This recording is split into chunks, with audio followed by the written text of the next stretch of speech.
ఇక N convention కూల్చివేతలను ఆపాలన్న Nagarjuna petition కు హైకోర్టులో ఊరట దొరికింది. ప్రస్తుతానికి కూల్చివేతలు ఆపాలని హైకోర్టు మధ్యంతర ఉత్తర్వులిచ్చింది. ఎన్ కన్వెన్షన్ విషయంలో హైడ్రా కూల్చివేతల్ని సవాల్ చేస్తూ నాగార్జున హైకోర్టులో పిటిషన్ వేశారు. పిటిషన్ను విచారణ చేసిన కోర్టు స్టే ఇచ్చింది.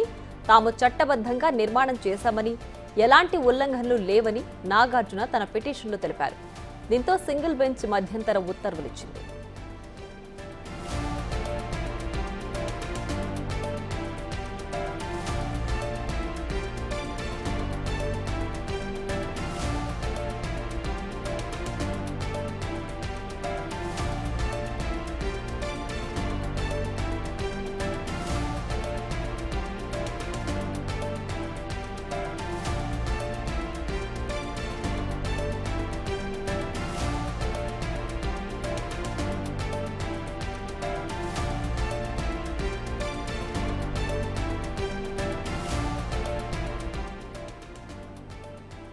మరోవైపు హైదరాబాద్ హైటెక్ సిటీలో హీరో అక్కినేని నాగార్జునకు చెందిన ఎన్ కన్వెన్షన్ ను హైడ్రా అధికారులు కూల్చివేశారు. ఎన్ కన్వెన్షన్ కు వెళ్లే అన్ని దారులు మూసివేసిన పోలీసులు భారీ భద్రత మధ్య కూల్చివేతలు చేపట్టారు. ఎన్ కన్వెన్షన్ వద్ద 500 మందికి పైగా భద్రత కల్పించారు. భారీ క్రేన్స్, బుల్డోజర్లతో ఎన్ కన్వెన్షన్ ను కూల్చివేయడం ఇప్పుడు సర్వత్రా హాట్ టాపిక్ గా మారింది.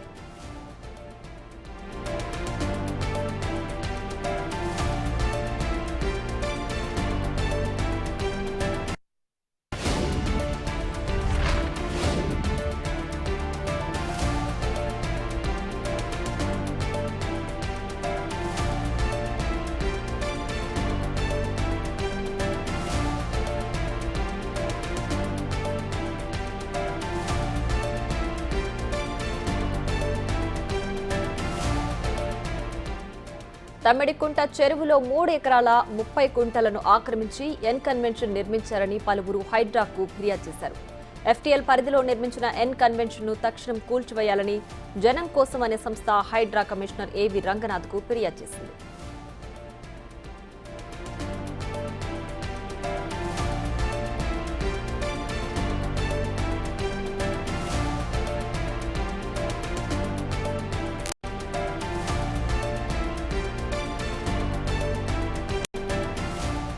హైటెక్ సిటీ ప్రాంతంలో ఖానామెట్ రెవెన్యూ పరిధిలో 29 ఎకరాల 24 గుంటలకు పైగా తమ్మిడి చెరువు విస్తరించింది. కొందరు అక్రమార్కులు చెరువుపై కన్నేసి అడ్డగోలుగా ఆక్రమించేశారు. నాగార్జునకు చెందిన ఎన్ కన్వెన్షన్ చెరువును ఆక్రమించి నిర్మించారని జనం కోసం అనే సంస్థ పలు ఫిర్యాదులు చేసింది. దీంతో 10 ఏళ్ల కిందట ఎన్ కన్వెన్షన్ ప్రాంతంలో అక్రమ నిర్మాణాలపై చర్యలు తీసుకుంటామంటూ అధికారులు హడావిడి చేసి తర్వాత సైలెంట్ అయిపోయారు.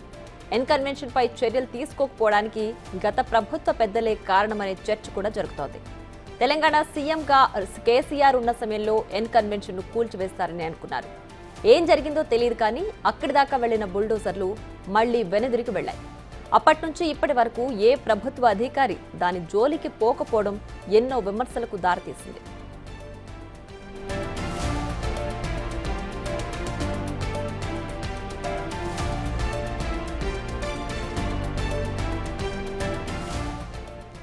చెరువు పక్కన కూడా భారీగా అక్రమ నిర్మాణాలు వెలిసినట్లు ఆరోపణలున్నాయి. చెరువుని ఆక్రమించడమే కాకుండా ప్లాట్లుగా కూడా మార్చి అక్రమార్కులు అమ్మకాలు జరిపినట్లు స్థానికులు వాపోతున్నారు.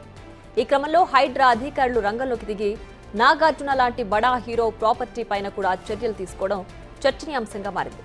ప్రభుత్వ భూములు, బఫర్ జోన్స్, ఎఫ్టీఎల్ పరిధిలో ఉన్న ఆక్రమణలను తొలగిస్తున్న హైడ్రా ఎంతటి వారైనా వెనక్కి తగ్గకుండా చర్యలు తీసుకోవడంపై జనం హర్షం వ్యక్తం చేస్తున్నారు.